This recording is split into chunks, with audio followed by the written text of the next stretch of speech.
Hello again, everybody. Zach Attack is here with my WWE Hell in a Cell review for this Sunday, September 16th, 2018. It was from the AT&T Center in San Antonio, Texas. Multi-branded pay-per-view. I was at last year's Hell in a Cell live in Detroit at the Little Caesars Arena. It was a brand-only pay-per-view, and they were still doing brand-only pay-per-views for SmackDown. I thought that show was pretty good for being a SmackDown show at the time when SmackDown was in a decline. It was still an entertaining show. This show, from the early on, seemed like it was going to be another good show. Especially after a good SummerSlam. SummerSlam had the same kind of issues that Hell in a Cell did. A great start, rough finish.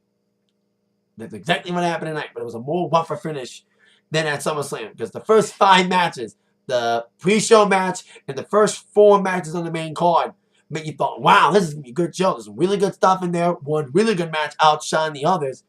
But it was still a good couple matches to begin the show.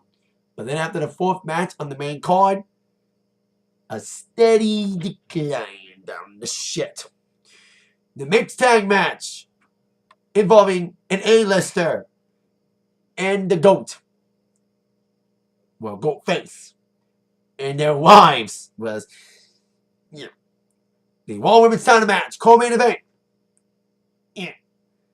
And that clusterfuck of a main event with slow action, a referee that botched the count, interference that was better than the match itself, and a return that nobody was asking for and nobody wanted. Not Great Khali. And the ending of this pay-per-view was probably one of the worst endings of a pay-per-view recently. Well, SummerSlam ending was shitty just because the one guy won. But there's a worse ending in SummerSlam. Shitty finish to the main event. And unfortunate finish means that a monster got screwed over. Actually, 2 monsters got screwed over in controversial finishes of the 2 main title matches. So, and unfortunately, a monster will have a distinction he did not want to have. Significance of that to come. I was ready to rate this like a 7.5, but I'll deduct a few points for the last half. I'll still give this pay-per-view a 7.0. Only on the strength of the first 5 matches being so good and so memorable. And the second half just went to crap. So, there you go. So let's kick off with the kickoff match. Bad pun there. The New Day taking on Rusev there for the SmackDown Tag Team Championships. This was pushed to the pre-show last minute. They didn't have a match. I didn't think about it like a few days ago. Like, what? The pre-show match? They didn't announce it yet. And they announced it over the weekend. There was going to be a SmackDown title match. Sadly, there's a second pre-show match in a row for Rusev there. Well, Rusev specifically, he was in last month's pre-show match for SummerSlam in a mixed tag with his wife against Andrade Cien Almas and Selena Vega. And now he's in a pre-show again in a title match. And also downgrade for New Day. Because last year, well, they did technically open up the pay-per-view 2 years in a row. Last year, they opened up the main card with the amazing Hell in a Cell match with Usos. Also need to mention, before I go further in any matches, last year's Hell in a Cell match went over a half hour. This pay-per-view ended 20 minutes early! That's how bad the ending was. Pay-per-view ended 20 minutes early! And it started at 7! So much for a 4-hour show.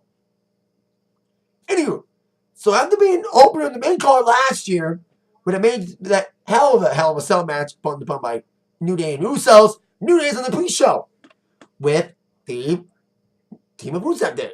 But New Day was on the pre-show match, as we know, for a title match against the Usos at SummerSlam. And they stole the show. They knew, hey, we're on the pre-show, we're going to make them regret it by stealing the show. And then that same attitude going into this match, being pushed to the pre-show. And it was a really good opener. Probably one of the best pre-show matches I've seen. Very big back and forth action between both these teams. Of course, it was something to cheer on these two because they're both beloved by the fans. I did like the interaction to begin with. New Day came out for a promo in English, trying to interrupt them with the singing. They had a little clearing their throat off. And then the match started. Lana came out. She didn't involve herself that much. So did Xavier. It was Kofi and Big E representing New Day in this match. Some great action. The big spear from Big E. It's always a scary spot when he does the big spear. More scary last year in the cell. And then I like they had like a double. I thought it was an up down down, but it was a double team double stomp. On English, it looked like up down down, but it wasn't. And then after some good action, like Rusev, they took over the majority of the match, and Rusev was looking good with some big moves. I'm like they're looking good, but are they gonna continue the English storyline?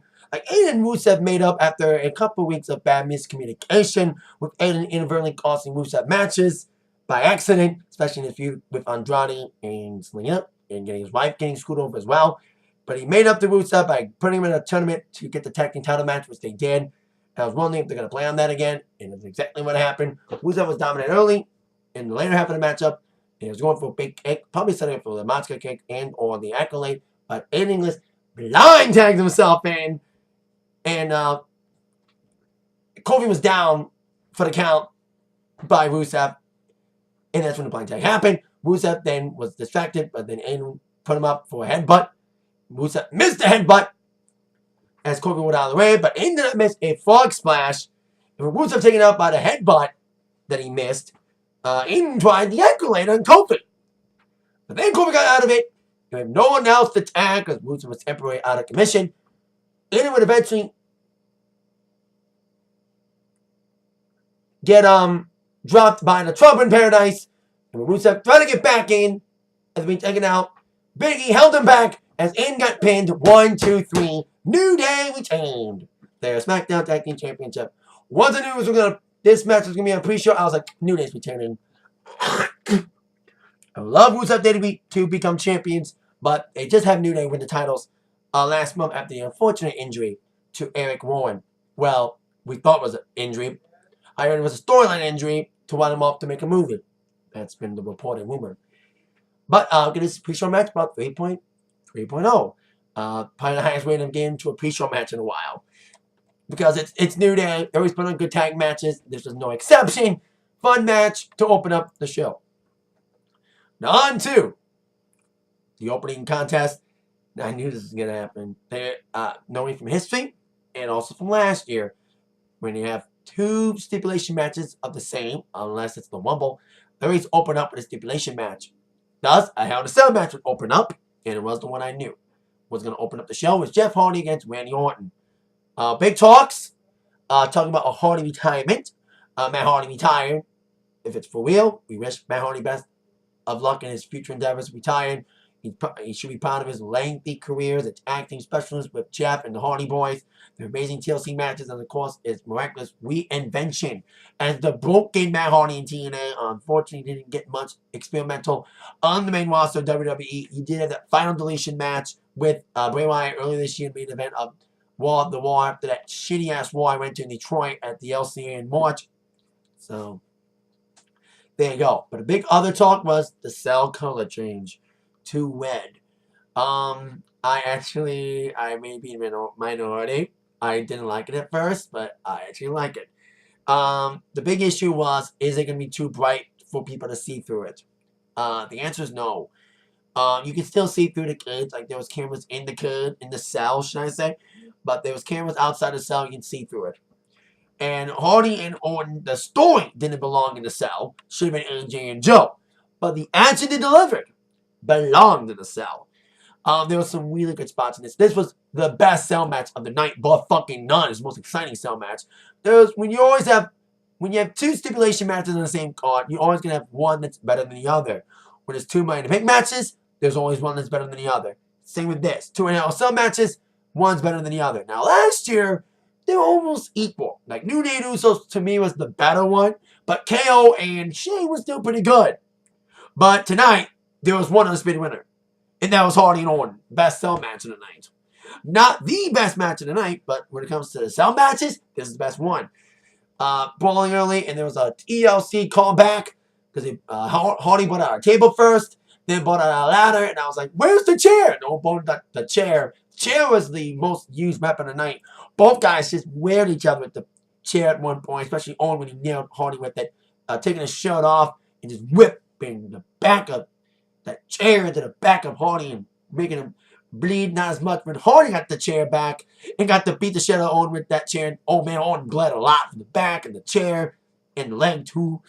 Best spots in the match. The ladder spot was pretty cool. There's a ladder that was like upside down, and Owen did like a face plant move from Hardy, broke the head, broke the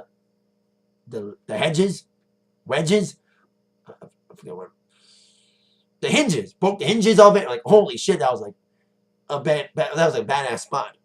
But then came the real holy shit moment. After bringing out a chair, bringing out a ladder and table, we did see the table get used eventually. That was, of course, near the ending. But before we get to that, come the most holy shit moment of the match, and the holy shit moment of the night, and probably the most grossest thing you're ever going to see. This feud's been built on Orton trying to erase Hardy from existence. Basically deleting. Without saying deleting. Erasing. There was that one moment when he winged on Hardy's key earring, exposing the hole in the ear that after he took the earring off, the hole was exposed. And Owens winged that ear hole for the last few months. And then, as he was going for more weapons, he brought out a toolbox, brought out a screwdriver, and he said in his pre-match promo, he was going to make the universe squirm, make the universe cringe about what he was going to do to Hardy. Guess what? We did cringe. We did groan when he drove that screwdriver inside that hole of Hardy's ear. I was like, "Rrr!" But like, that was probably everyone's reaction. Seemed like, there was like some of them reacting like, I was like, I never felt like that at a wrestling show. Like, it was like, everyone's cringeworthy. Owen was right. We were cringing. We were like, "Rrr!" It was like, the fucking disgusting. Non-PG. Non-PG. I like it, though. You know. And then after that, Hardy, that's when he came out with the chair spots. He did do the twist of fate, whispering with all those big moves, and attempting a swanton. Spoiler alert, he did not swanton off the top of the cell. But he did something off the top of it. He did lay out Owen on top of a table he set up. And he was climbing to the top to do another swanton. He did one earlier. A regular one with a 2 count. But as he was going for that, probably defining swanton, he decided to climb to the top, ring post, and then started climbing on top of the cell. And he swung on one of the things on the top of the cell. Owen moved out of the way. Owen missed the Hardy splash. Hardy crashed and burned through the table, hit his face on the landing, and referee was trying to stop the match. Even lifted the cell cage, trying to get the EMTs in there to take Hardy out of there. But the match is still ongoing. Referee didn't ring the bell yet. And Owen knew it. Owen's like, count it. He pinned Hardy. And despite his hesitation, the referee did let go of that and counted. 1, 2, 3. Orton wins. Now, it did feel like a real spot. But I found out later from an anonymous source on Twitter that that spot was planned. That the ending was perfect. Hardy was meant to hit that table like that to the top of the cell, and he was meant to be stretching out. So it could be a way to write him out for a while. Or maybe ever. When his brother retired, and Jeff finally got to do his very first Hell in a Cell match. That's probably why they gave him this match. Even though the story didn't belong in it. You know, the feud was good, but it didn't belong in the cell. AJ and Joe deserved it more. But Hardy was going to go out. He wants to do a Hell in a Cell match before he goes. And now he gets it. And it was a pretty good one. 3.5 for this one. Because it was better than anyone expected, especially after seeing the second cell match. Not much to say about that one. We'll get to that later. We'll get to that shit show later. But, yeah. Better than it should have been. Vicious spots, very insane spots, especially, like I said, that screwdriver spot's going to live in infamy for a long time. Now on to our second affair, second matchup. the SmackDown Women's Championship match. Becky Lynch against Charlotte. Charlotte's the champion here in this match. And they're kind of fucking up the booking sometimes because we want to cheer Strowman, not Roman. We want to cheer Becky, not Charlotte. And it was like that because Becky's the heel, yet she got cheered out of the building. Orton got a good pop too, surprisingly, as well, despite being a heel. But that went down quickly because everyone cheered for Hardy. But nothing like that happened for this one as Becky got cheered more and Charlotte the face got booed. And it was more Becky chants because we believe in Becky's story. Going into SummerSlam got screwed over. Maybe she's like a tweener. People call her the female Stone Cold now, like the Rebel. This is a really good match. Probably the best women's match on the night. These two have had so much chemistry because they are the four horsewomen, two of the four horsewomen of NXT. Golden era. Great action, great spots. Becky was targeting the arm the entire evening of Charlotte to try to lock in that the disarmer. She did do a triangle at one point, which Charlotte got it out of. And then it was like big fun of Charlotte missing the moonsault at one point. I did like the hammerlock driver from Lynch. That was cool. And like as both these girls just knocked it out of the park. But despite the bad arm, Charlotte did fight valiantly with the big moves, including a Boston Crab at one point. She didn't end up doing the figure four. And then we did see Becky did get the disarmer on near the end of the matchup. But unfortunately, Charlotte was way too close to the rope. And Becky did not push her back to the center. So Charlotte did break the hold. But as Charlotte got back up, the first of many sudden finishes tonight, Charlotte was going for a spear. But then she got caught mid-spear by Becky into a pin. 1, 2, 3. Becky Lynch wins. Yes. The match that should have been SummerSlam's ending of that match, should have been at SummerSlam. But hey, Becky finally won. The smarks like me can finally shut up. Becky Lynch, after a good story, even though she's the heel, finally wins the Women's Championship. Should have been, like, a lot of people like me probably agree, it should have been at SummerSlam when she was still technically a face. They had a missed opportunity there. And I think they're like, hey, fans wanted this opportunity to see Becky win. We're finally going to give it to them. At the end of the match, Charlotte tried to shake Becky's hand, but Becky refused. You're not ruining my moment again. So, there you go. Becky finally gets her moment as Women's Champion for the first time in 2 years.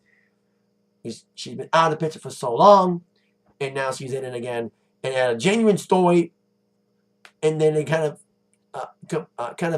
tainted that with the Charlotte victory at SummerSlam, but made up for it with the great Becky heel turn, even though the fans were more cheering her, and the great finish of this match at Hell in a Cell. I'll give this one a 3.4. Great story here, great physicality, great psychology from these two women. You never get disappointed by these two. They don't wrestle that often. It's not as old a scene like Sasha and Charlotte face off a billion times main roster. Because it was good NXT, they got over the main roster very quickly, especially with the hot potato. And they did kind of play hot potato because Charlotte's only been champion for a month. So, there you go. See what's next for Becky. At least Asuka's back on television, but she's in a silly team with Naomi. Who was even at the show tonight? She was at the Beyonce concert with Asuka. That's what she said on Twitter. Because Beyonce just happened to be in Houston, which is a hometown. So, there you go. Now on to our next match. It is interesting. The best part about this, you had 7 matches and no segments, and every match got time to breathe. About 20-minute matches across the board. It benefited some matches, some it did not benefit. But this thing with the last matches, more time for them, benefited this one. The best match of the night by far. The Raw Tag Team title match between Seth Rollins and Dean Ambrose. Of course, Seth is the IC champion. It's sad we didn't see an IC title match, nor a US title match, but made up for with this match with these two challenging 2/3 of the War Dogs, the Dogs of War, Drew and Dolph, who just won the championships after screwing on the Revival. As I said in my Raw review about a week or two ago, I love the fact that Drew and Dolph got the championship, but it kind of kiboshed the story they had with the Revival having the best booking in a while, but then getting fucked over again. This was just great. When Dean and Seth became tag champions last year, they had some great matches with the Bar, and this was no exception. It was really good action, great spots, and probably the best finish of the night. Great double teaming from both teams, fast-paced action, dives and near falls, near excitement. It's gonna be tough to describe this match blow by blow. Early on, Drew and Dolph isolated Ambrose in the corner. So Seth got the hot tag, bunch of dives. He did a Fox splash at one point, and the Falcon Arrow, a side blocking arrow. Sorry about mucus today.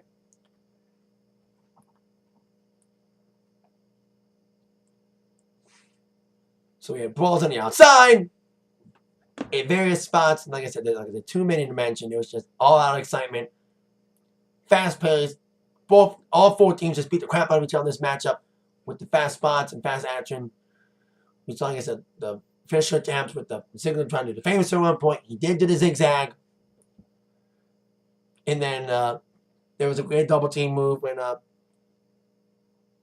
it was great double teaming, and I did like one spot when Drew McIntyre did a big clothesline from the top rope onto Rollins. And then came the ending of the match, the best ending of the night I gotta mention.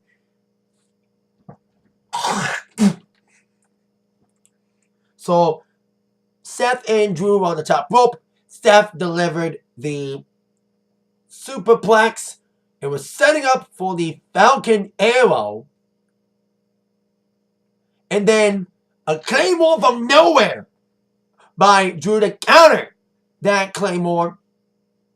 Amazing spot there. Like I said, best finish of the match of the night. Should I say 1, 2, 3. Seth and Dean loses. I thought they would win and have the Shield walk out with all the championships. But Drew and Dolph retained the tag team championships.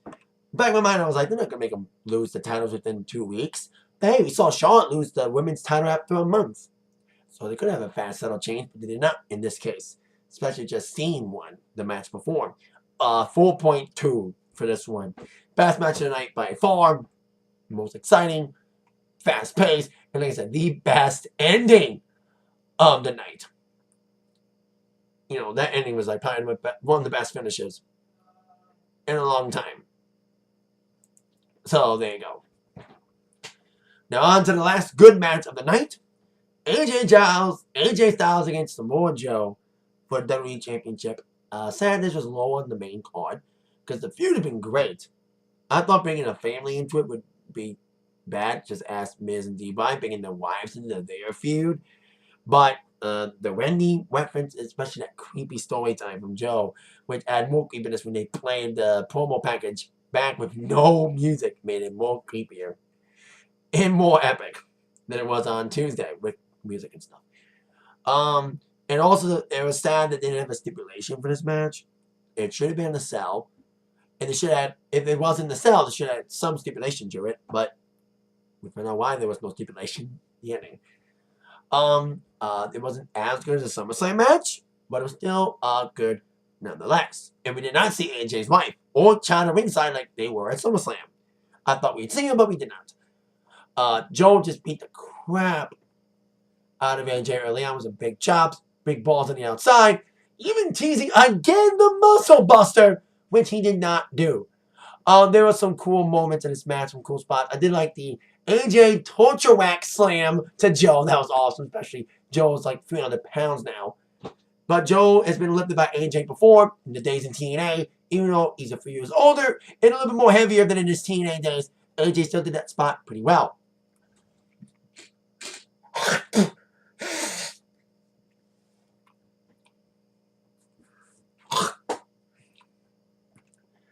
But both guys were teasing the finishers. We did see Joe go for the crossface. And of course, try to go for a kicking clutch. We'll get to that in the finish.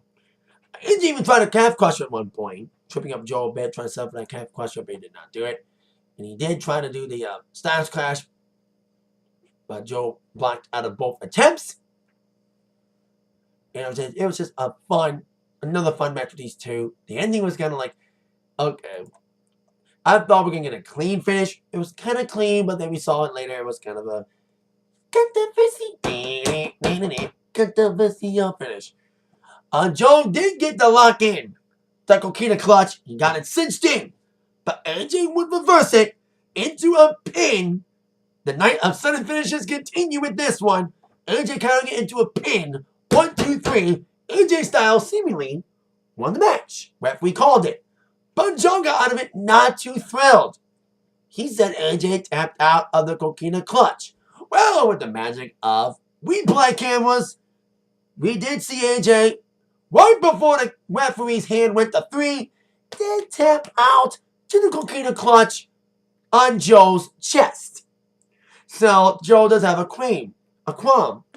He was bitching about it backstage to Paige, the GM of SmackDown, and vowed the rematch will take place at the Super Showdown event in Australia on October 6th. And it will be a stipulation. No DQ, no count out. There must be a winner. Because it didn't really hit me till like the show. I'm like, this is the last real pay-per-view we're going to have until Survivor Series. Because we got 2 events next month, which are technically a glorified house show and Super Showdown on October 6th, and then the all-women's pay-per-view. So, and then Survivor Series is going to be brand on brand, probably. Raw versus SmackDown. And we're not going to get a true multi-brand show that's going to have, like, title matches and stuff until TLC. I'm hearing that main event might be Shield against the Dogs of War. Apparently the venue linked the main event. From what I read on social media over the weekend.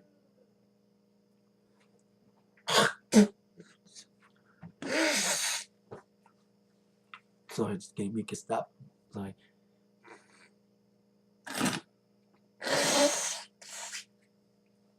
Okay. 3.3 takes away 3 points for the screwy ending and not being as good as the SummerSlam match, was still pretty decent. That's the last match I would say. That too, because this is when the pay-per-view went nosedive. Hopefully the next match challenge will be better than this. Mixed match tag for you. Mixed tag match. Miz and Maryse taking on Brie and Brie. But these two did not need their wives inserted in the feud. They probably they don't want to watch a rematch with these two after their decent match at SummerSlam. They're like, hey, how can we make a way to have this feud continue without an immediate singles rematch at the Miz beat Brie at SummerSlam with the help of Maryse and the Brass Knucks? Have a mixed tag in the next pay-per-view. It was all about the men. The men wrestled the most, and I knew that was the way it was going to be, because the women, basically, they are divas in a women's world now. And it showed. The involvement they did have was okay, but they did not need them. It was probably one of the weakest matches on the card until the main event. Of course, Brie and Miz did fight a bit with the big back and ball, the big kicks. I did see there was some interesting stuff like the Brie and Brie doing the yes kicks to both Maryse and Miz. And see Brie Bella beat the crap out of Miz for a bit. We did see some female on male action here in this match. And then Brie and Maryse finally tagged in after Maryse refused to tag in, playing the mind games, the cat and mouse games that she did on SmackDown to delay their short to the end. It was interesting that the deciding fall was the women. Brie and Maryse fought a little bit. It was okay. But Maryse got the surprise roll-up with somewhat of a tights and the victory for Miz and Maryse. So within 2 months, Miz has beat Brie and Maryse beat Brie. Maybe a singles match involving Brie and Maryse, since they didn't have a proper match on SmackDown this past Tuesday in the so-called main event. They're probably going to pop a one-on-one match at Evolution. It may be that way, especially if Vince is fucking booking it. That's what I'm meaning too. Vince is booking it, not Triple H. Yeah. Hopefully Vince doesn't fuck this up. And hopefully Triple H has some input. So, 2.0 for this one. And it's probably waiting for the most part of the rest of the card. On to our co-main event, which was the second pay-per-view in the world. It took that position. the Raw Women's Championship match. Ronda Rousey taking on Alexa Bliss. Unlike a SummerSlam, Bliss did have friends. She was accompanied by both Alicia Fox, and Mickie James. And of course, Natalya, once again, accompanying Ronda Rousey. This is like probably Rousey's longest match and exposed kind of her weaknesses. She was selling the rib injury that she suffered on Raw recently against Bliss. It was talking about the match. It was kind of a sloppy going match, making Ronda the damsel in distress, the damsel in peril, not the right move. She just came in, destroyed Bliss again in 5 minutes like a SummerSlam. But they dragged this match. We did have eventual outside interference shenanigans with Natalya and Mickie James and Alicia Fox. We did see Bliss being tossed onto Fox and Mickie kind of sloppily by Rousey at one point. Rousey did get the ribs attacked by Bliss, trying to go for some big things. But then, like at SummerSlam, the inevitable ending with Rousey putting the armbar on Bliss yet again, making that arm go limp and the hand go tap, tap, tap. 2.0. Like, Rousey had some good, like, the Death Valley Drive was cool from Rousey. But besides that match, was like, it was okay. It was somewhat entertaining, but making, like I said, making Rousey the damsel in peril. It's not the right move. She should just portray herself as a badass, like they did most of the time. But then, on to the clusterfuck. That was our main event. The Hell in a Cell match for the WWE Universal Championship. Roman Reigns defending against Braun Strowman, who was cashing in his Money in the Bank contract, the third man to cash in on a proper match and announce it in advance. RVD did it in 2006 at No One Night Stand and was successful. John Cena announced a cash in on CM Punk for War 1000 for a proper match, and he lost that one. See what happens here. Mick Foley was a special guest referee. Made that on Monday for some reason. Probably to tie in with the fact it's the 20th anniversary of Mick's famous match against Taker at Hell in a Cell. I did see Noel in the crowd with one of Mick's sons. Not Dewey. I think Dewey's the older one. Mickey. I think Mickey or his brother, a twin brother. And man, this is just a cluster. Roman and Strowman has had exciting matches before. This was not one of them. Because I remember I said that to Lesnar when I saw Lesnar and Roman at WrestleMania. I said I liked that match at Mania 31. You know, it was better than anyone thought. But then the Mania 34 match sucked the balls. So I started to be optimistic, saying Roman and Strowman fought many times before. And it's a Hell in a Cell match. This should be good. But then we saw the rematch between Lesnar and Roman at Mania 34 after a great match at Mania 31, and that match sucked. And so did the Greatest War Room match. And so did the match at SummerSlam. And oh boy, the action was slow. We did see some weapon spots, including a candlestick spot, a steel step spot, but the match went truly downhill when Braun Strowman pinned Roman and Mick Foley botched the fucking count. He counted 3. I blinked my head for 1 second, and my friend said Roman got pinned to 3, Foley botched the count. I didn't see that later to see if it truly botched the count, but that's when the match went truly downhill. The match was then slow going and boring, and I was like, when's the inevitable interference from the Shield and the Dogs of War? Because we've seen this many times. Oh, the Cell is to keep outside interference from happening. Yet, the outside interference still happens. And inevitable, we did see Drew and Dolph trying to come in, trying to break down the door, but only to meet at the door by Seth and Dean. Ball on the outside, and this is the only good part of the entire fucking match.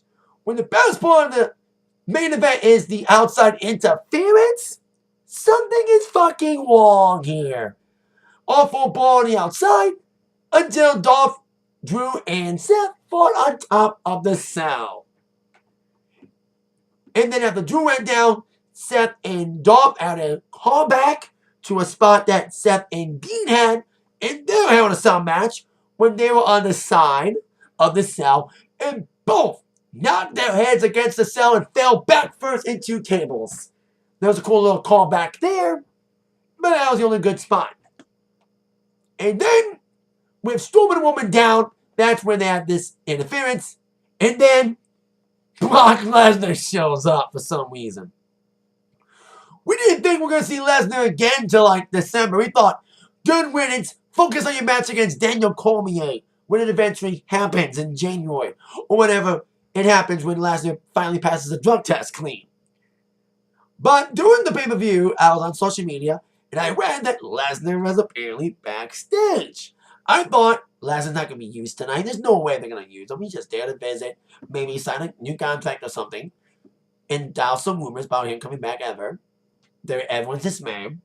But then Lesnar came out with Heyman in tow.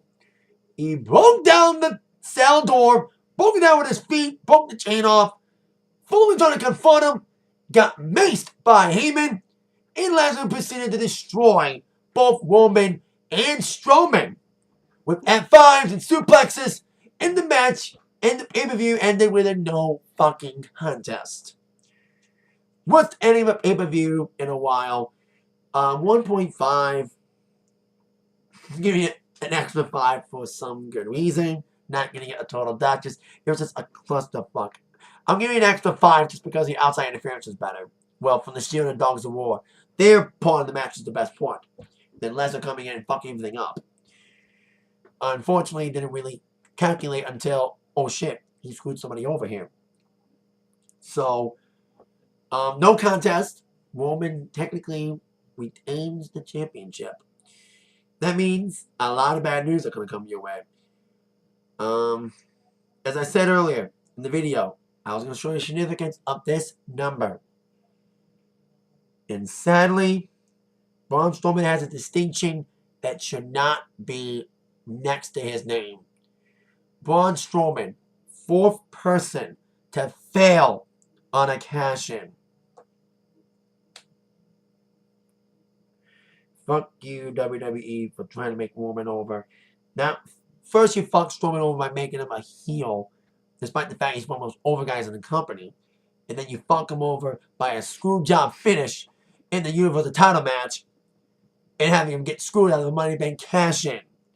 And like I said, being the 4th man to fail to cash in successfully. Next to Cena, Sandow, and Corbin. Which also means, sadly, for the 2nd year in a row, the men's Money in the Bank winner fails on a cash-in. 2nd year in a row. Corbin successfully, unsuccessfully cashed in when he got screwed by Cena. And now the new Cena, Roman Reigns, and help from Brock Lesnar, screwed over Braun Strowman. But there might be a silver lining. As you could remember, when Braun announced he was going to cash in on Roman, the Money to Make briefcase, going to cash it in at the pay-per-view for a proper match, he gave the briefcase to Baron Corbin. They never bought the briefcase out at all.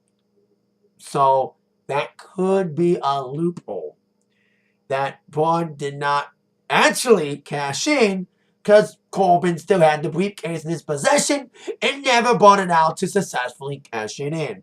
So that could be the only silver lining if they're going to play on that loophole. They're going to play on that. That's the only loophole, silver lining.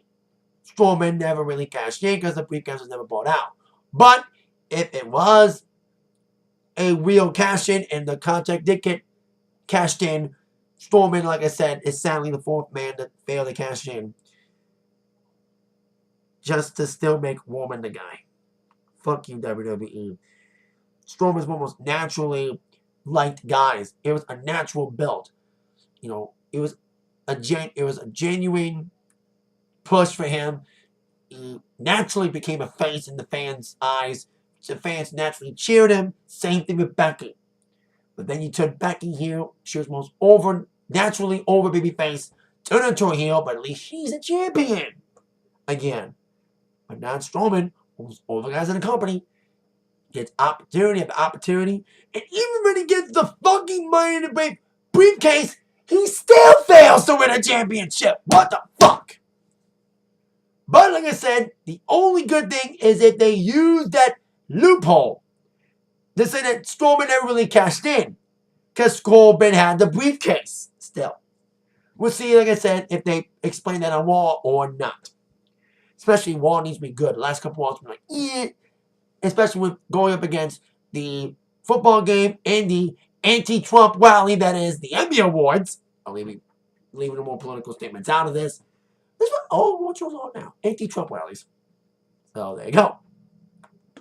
And that is it for my Hell to Sell review. Thanks so much for watching and tolerating it. For the most part, with that in mind, you've been attacked by the review from Zach. Thank you so much. See you next time. Bye-bye.